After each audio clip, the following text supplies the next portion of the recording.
Hello and welcome to the Voiro podcast, where we do a weekend review of everything we saw, listened to, watched, and read in the world of advertising, monetization, and the internet at large. With me this time for the opening episode of season 2 is, as always, Kavita Shenoy, founder and CEO of Voiro, and Jithin George. Welcome. I remember we, in the last season, had you just sitting in the corner of the room, and we are very excited to have you join us on this podcast. So welcome, Jithin. Thank you. Before we jump into season 2, I must say I thoroughly enjoyed the Bright Talk roundtable that you both hosted yesterday. Yeah. On the future of ad ops. It's a practice that we work very closely with.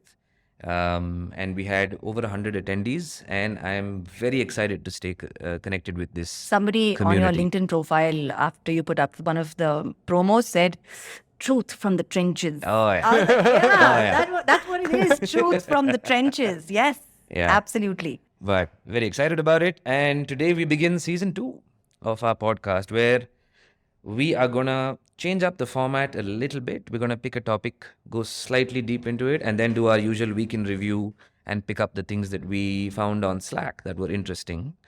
Today's topic is FAST, free ad-supported streaming television. Everyone's been talking about it. We've all been at times confused about it, at times very clear about it, and then gone back to being confused about it. I want to know more about what you think. So I'm going to throw 3 questions at both of you. What is it? What is it not? And do you think it's going to be nothing, something, or everything? And Kavita, why don't we begin with you? So, what is it?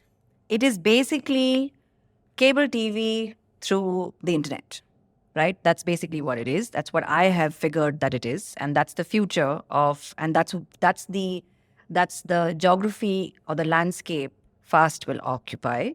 What is the second question? What is it not? Okay, it is not AVOD, or it is not a Netflix substitute, right? FAST is a higher order from AVOD. AVOD is a subset of FAST. Is what I have figured out. I'm pretty sure I may be Personal wrong, but opinions hey, only. it's personal opinion, right? Yeah. And is it something, everything or nothing? I think it's everything. So I listened to this webinar from TV Rev, from Stream TV Advertising Summit between Alan Walk and Chaitanya Upadhyay. Chaitanya is the VP of LG Ads. And you know that Samsung Ads is all over our feed all the time because of Prabir, yes. right? And so I've been like looking at all the OEMs, and then I went back to the Lumascape, which actually talks about convergent TV.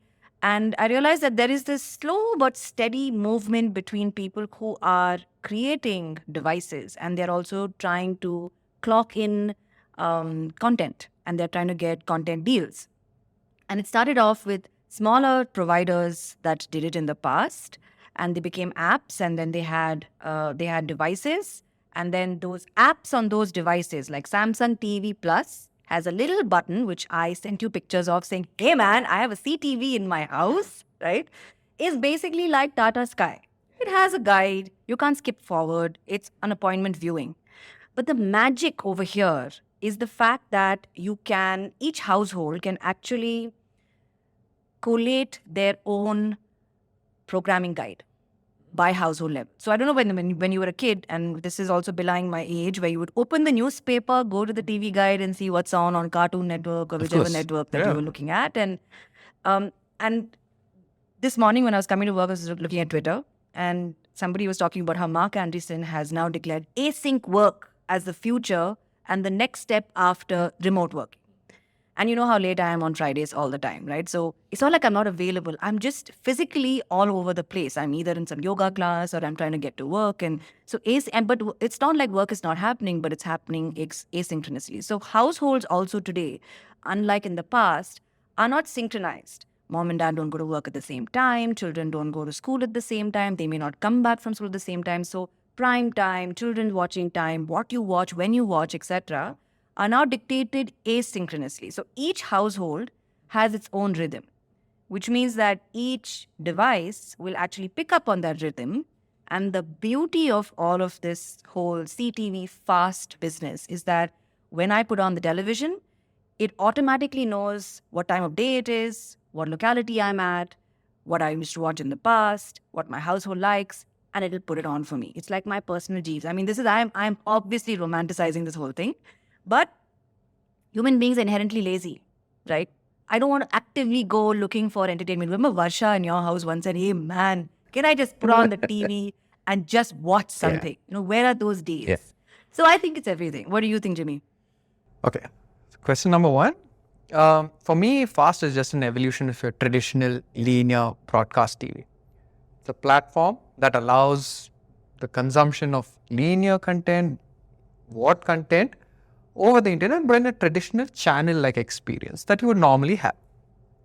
And these channels can be a curated list of AVODs or your traditional channels itself.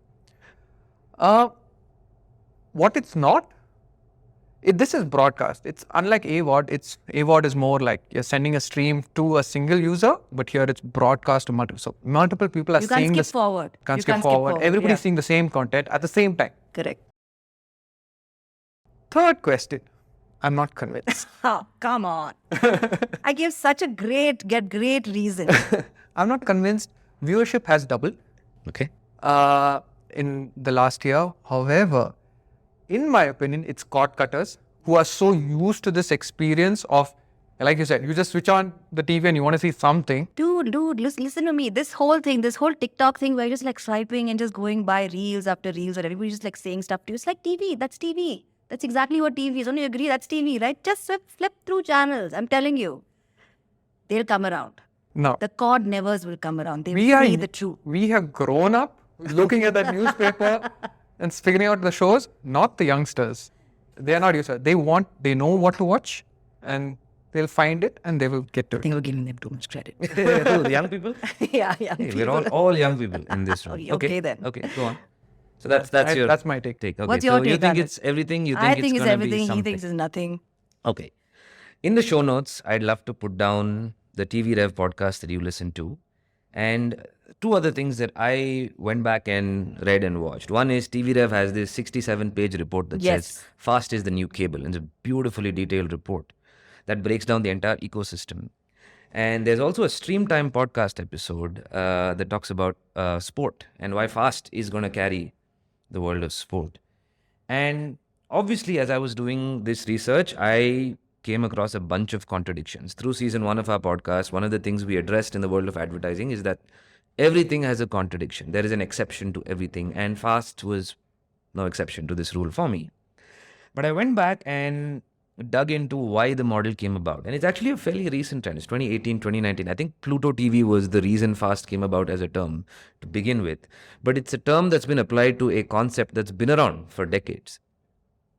We talk about the paradox of choice, right? Which is a famous book. It's a famous concept. It's a TED Talk by Professor Barry Schwartz that basically plaguing says... the entire generation that we have right now. It basically says, I mean, and then this is not a... We're not going to talk about consumerism here, but it talks about how too much choice can actually work against us. And in the middle of this TV Rev report, they talk about how we forget that in the middle hours of the day, there is a massive market that just wants to throw something on. I remember talking to a friend who used to work in rural Tamil Nadu and do and research Sun TV's presence. And he talked about how various households in rural Tamil Nadu don't even look at the clock. They switch on Sun TV from the minute they wake up to the minute they go to bed. And that's how they know what time of day it is. That's it. It's always playing. So if you take this concept of the middle hours of the day, as well as a modern need to have both lean forward as well as lean back experiences, then that lean back experience is something that requires programming, requires scheduled television, where we're not looking to choose. We don't want to make a decision. Now, if you take this and effectively say, well, FAST is just the ability to turn on a remote, except it's free and it's delivered via the internet, then I think it's massive. I like the way both TV Rev and Stream Time break it down, where they say, look, it's not FAST versus AVOD. It's not FAST versus... Because you can bring multiple concepts and peg them against each other, right? Free versus subscription, linear versus on-demand, ad-free versus ad-supported. And the most useful framework I found basically said, look, there's business models and there's delivery models. There's broadly two types of business models, FAST and SVOD. Correct. Delivery models can be linear or on demand in both worlds. So, in the fast world, you can have a linear mode of delivery, which is basically what we've had for decades. Television, programmed television, the cable guy, Jim Carrey, all of that stuff. On demand is basically AVOD. When you say on demand fast, it's basically AVOD, which is advertising video on demand. SVOD can also be linear, where you pay to watch. And for me, my favorite example of a linear subscription video on demand is, it stops being video on demand because it's a stream, is Yes. live sport, a live event, a live telecast, a live Correct. broadcast of any kind. And the minute you then say there is an ad-supported version of subscription video on demand, it's basically the lower tier of Netflix that we've been talking about and that we're going to talk about later in this episode, where you subscribe at a lower cost. And the reason it's subsidized is because it's ad-supported and it's not ad-free. Now, if you put all of these together and then I try and think about my own sensibilities, I'm also the person who loves choice, and I watch a ton of content, but there are various points in time I just want to sit back. And I was thinking about various examples where I do want to sit back, and I thought of a few. One is audio. There is this lo-fi live playlist. Oh, That is yes. my favorite playlist to work to. It's on YouTube, it's on Spotify, It's girl with everywhere. the- Yeah, it's the yeah, cartoon with the cat cartoon. in the corner. Correct. That for me is lean back, and it's lean back in the audio world. I don't want to choose my music right now. I want something. I want no words, no vocals, because I need to focus on something. And there's so many more. There is live sport. There's Netflix. There's sometimes I want to watch the news and see if something's breaking. News. That's how I stumbled on the Samsung Plus. Yeah. Because I wanted to watch the news, and I don't know where to watch the news anymore. I get a lot of my news piecemeal from Twitter, from you guys, from something that comes into my inbox, from Economic Times. There's WION that is there on YouTube. But then WION. WION. WION. It's WION, right? I have no idea. Okay, I don't know. Anyway, so I mean, I just keep trying to figure out whether there's enough news that I can get that is curated to my sensibilities, like you say. And this is the question that we keep asking each other at lunch. We know so much about American politics. How much do we know about the state of India? But anything else in a Right. more opinionated way. Either ways, right? For or against whatever the ruling party is and all of that. We don't have anything to go to at this point in time. We're kind of at a fray. So I found news to be something that I'd like to just switch on because it is very relevant wherever and whatever part of day I'm looking at it, Absolutely. in the middle of it, Absolutely. etc. So, and that's the way we all grew up as well. The news would be put on in the morning, Yeah. right? It would be on. At some point, it would be put on. Always. I remember NDTV and their morning news and their Yeah. evening digest. Yeah. And that's how we discovered Go so to a much. hotel room, you put on the news. That's the first thing that you put on. Fast makes sense for anything live sports, news. It doesn't make sense to go and see news of like a week back or Yeah. anything like that. But I'm not convinced about Oh, any no. other Oh, content. no, Jimmy. Yeah. Oh my no. God, Jimmy, how can you be such a naysayer? I will say that I agree with Jimmy, but by the way, Jithin goes by Jimmy. So Yeah, in case you thought there's a fourth there's no person fourth at this person table. on this podcast. But I will summarize by saying a couple of things. One of the reasons fast is even around is because supply is getting digitized. Audiences are getting digitized. Every device that we consume content and information on is internet enabled by default. Okay. So there's the two questions that are effectively being thrown at this market is, will all of TV be streamed? And will all streaming be available on televisions? And notice so far in all three of our narratives, we did not touch upon the size of a device, right? Which means that's telling it's actually device agnostic. It could Yeah. be any size. True. There's no screen size above which it qualifies as a TV, in my opinion. And so I think if you break this down and say because everything is getting digitized and internet enabled, the ecosystem is breaking itself into four components of the value chain, which is how TV Rev put it. Interfaces or operating systems, aggregators, basically apps that aggregate libraries of programming, single publisher apps, which is how the big guys are going to operate, and content providers who can actually achieve a critical mass by not investing in tech and just focusing on cranking out content. And for me, that is what fast is enabling. is this ecosystem where every one of these can be a big deal by themselves, because the internet, as we've talked about, is enabling this mass of niches. And so every one of these has a big enough play that they can create giant enterprises where they don't have to dip into other parts of the value chain. So for me, what is it?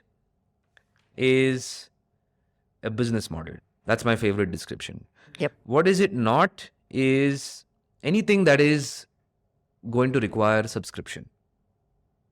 It can be linear, it can be video on demand. You it can pay be for it once. You pay for it by buying the device. You buy the device. Yes. That's the Right. barrier to entry, or you have friends who have devices. Also, I you have guess. friends with devices. But did you know that all of these devices come with this thing called ACR, which is automated content recognition?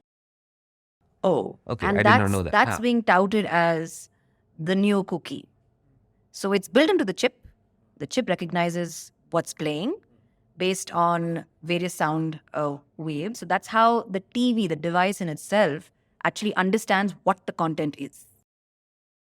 That makes sense. That makes sense. That But makes sense. otherwise, you'll have to know programming way in advance, and that's way too much for somebody to actually sit and parse through, or any device to sit and parse through. So you have several different devices listening to several different kinds of sounds and trying to find commonalities, and obviously building. So this is why data marketplaces like TransUnion are going to be big. I was reading, I was listening to one of their ads, interestingly, on the AdExchanger podcast, where they said we have a PhD, which basically means their data marketplace is an expert in people, households, and devices, and they have built a graph that puts all of this together and maps it to a household.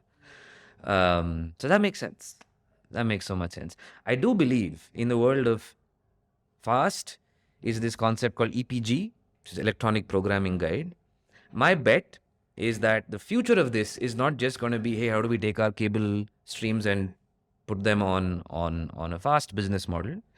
I think that there is something going on in the world of Twitter and Blue Sky that's going to make an appearance here.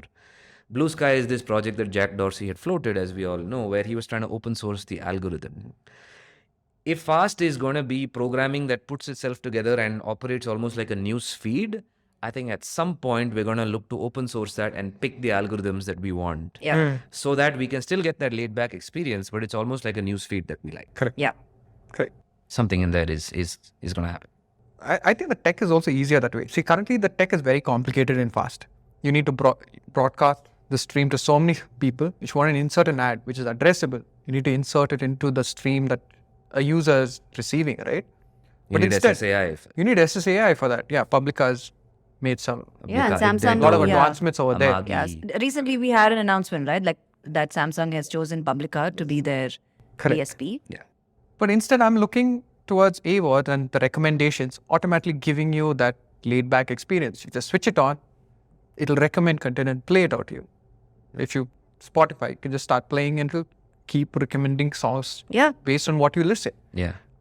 That seems to be Yeah. a more scalable option to me. Kavita was talking about pop-up channels a few weeks ago, and the whole reason it's even a concept is because the incremental cost is probably next to nothing. To Yeah. just put up a new And channel. if you're a studio who owns, say, Star Wars as the entire series, you can have a channel that's Star Wars all the time. Come there, switch on Star Wars, and get into Star Wars at any point in time. It's like opening a comic book when you're having a snack, right? So that whole concept of I just want something to play that I know I like. And Netflix is trying to do this in Surprise Me, but it kind of makes you work for it as well. So I'm like, come on, Yeah. just show me something that I'd like. Yeah. I want a week before the Oscars every year, a pop-up channel to just play all the Best Picture nominees back to back on a single day, and I will just get a giant tub of popcorn and watch it. There used to be a theater near my house that did this. Really? Yeah, in Dallas. Nice. And people would just show up and just sit there the whole day. You buy one ticket and watch 6 or 7 movies back Yeah, to but back. movies are dying, as you can see. No. Come no, on. no. Nobody's going to the theaters anymore. Who went to the theaters? When is the last time you went to the theater? Top Gun Maverick. Oh, yeah. Okay, fine. All right, me too. I went there twice. Same. All right. Okay, so that was our primer on fast. I like that we have some disagreements. I like that we have our own interpretations. And I think that is the nature of fast. It is something that is still somewhat open to interpretation, but it's taking shape. And I don't think it's going to be everything, but in the world of the web, being something is enough to run a giant market, to access a giant Giant market. market, yeah. But time will tell. Let's move on to the week in review. We read many things over the last couple of weeks on our internal Slack channel. The first one I want to talk about is there is a lot of literature on Apple and ATT, which is app tracking transparency. As usual, I don't think anyone's going to leave Apple alone. My favorite writing was by Ben Thompson of Stratechery, who put out an interesting timeline about how the relationship between Apple and Facebook went from looking to collaborate to then sparring with each other. There's a very interesting timeline, but he touches upon an interesting point. I mean, this is a giant flex, right, that Apple is doing. Yes. And of course, it's always going to happen. We talked about it a few weeks ago. All is fair as long as it's not unethical. And that is where a lot of people are arguing with Apple and calling them unethical. But there is actually a positive narrative in here that Apple could use, but no one's going to listen to them, which is that said, okay, well, advertising needed a cleanup. And Apple went in and did that. And now there are a lot of apps that are going to struggle without the ability to have targeted advertising. And so Apple has launched their own DSP and has launched their own ad network, or are going to launch it. And then that's basically going to be them plugging the gap in the market. There is a positive way to spin it, but if you don't acknowledge the fact that along the way apps and companies will get hurt, that's the narrative that Ben believes is unnecessary bad PR. But I think all the big tech companies are always going to attract bad PR. So that's the case. But don't you think it's double standard on Apple's part? Them introducing their own DSP, ad network. But why not? I mean, who else will? I mean, they're not. But they're they're a closed. banning it from sharing it with some third party, right? They've always been a closed ecosystem, as So you're just in saying that terms of their philosophy. It's not leaving Apple.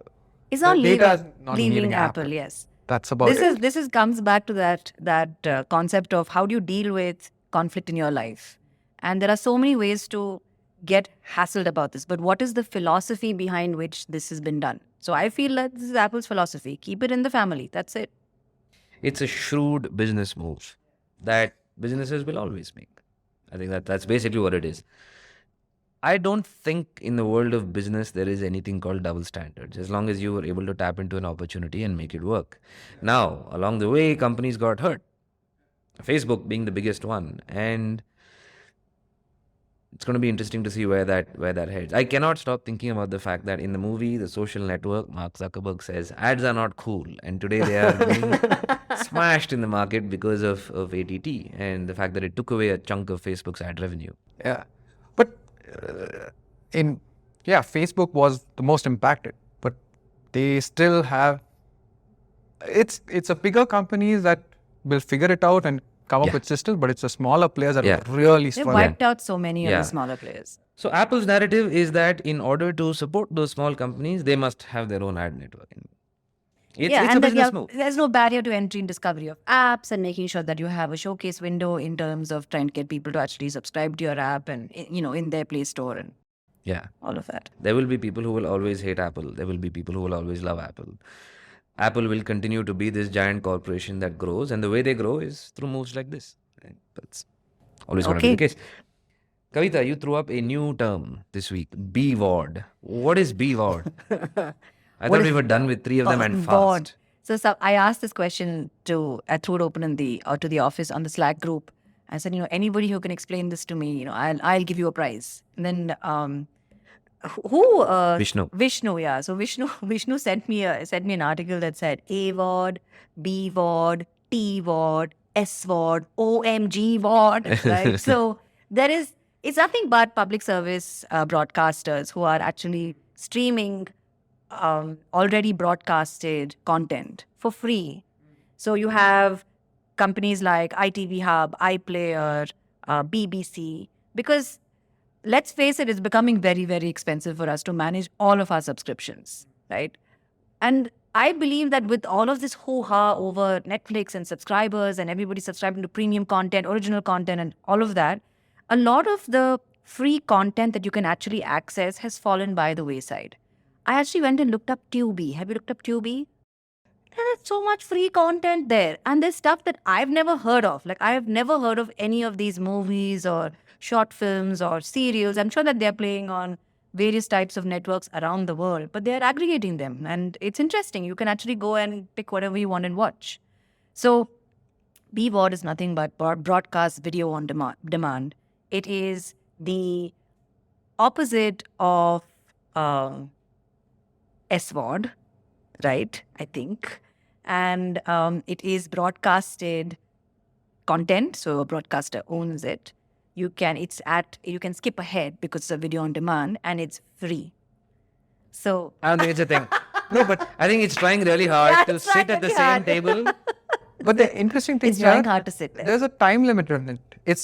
It's available only for like a period of time after it's broadcasted. Okay, there you go. Yeah. Hey, dude, it's time limit. Is it a time? So, it's if on I'm a not time mis- limit. I play at, I think it's depending on the content, it's 9 to 30 days. But 30 days is the outer limit. Nah, it's not a thing. Sorry, guys. Hey, dude, it's something where if you don't have money to pay for stuff, you can watch it. Sure. Next week, I'm going to bring our ward. Oh, what is that? Replay VOD. Rerun. It sounds dangerous. Okay. You were also in the world of business models talking about subscription prices and the subsidized Ain't no free version. lunch. You said there is no free lunch There is because no free everybody lunch. Finally. has been pushing their prices up. So what's we've your been take? spoiled as consumers. First of all, everything for free has ruined both B2C, B2B to B, B2B to C businesses, B2B businesses. This free tier, let me try something out for free. Man, come on, we're all doing some work for it. Pay me something, right? You can't just, everything can't be gratis. And so I love this move that people have made. Netflix, Disney, Hulu, they have low tiers of very cheap, highly affordable tiers, but you watch ads as well. So I have a two-pronged business model. I'd like to make some money as well. And this thing about how we've convinced consumers, and we've also been convinced ourselves that we have to get stuff for free, has ruined everything. The second order effects of it is that everybody wants our product for free to try. Boss, we've spent so much time building it. Pay us something.